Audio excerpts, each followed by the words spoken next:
How to change profile photo on WhatsApp on an Android device. Go to your phone menu. Find WhatsApp. Tap on the WhatsApp icon. Make sure you are on the Chats tab. Tap on More Options, which is a three-dot icon located at the top right corner of the page. Go to Settings. Tap on your profile photo. Tap on the camera icon. You can take a new photo with your camera, or you can choose a photo from your gallery.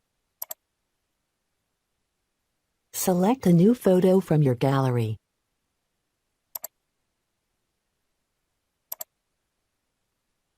Resize the image if you want.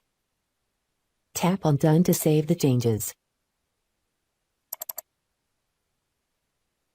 As you can see, profile photo has been updated.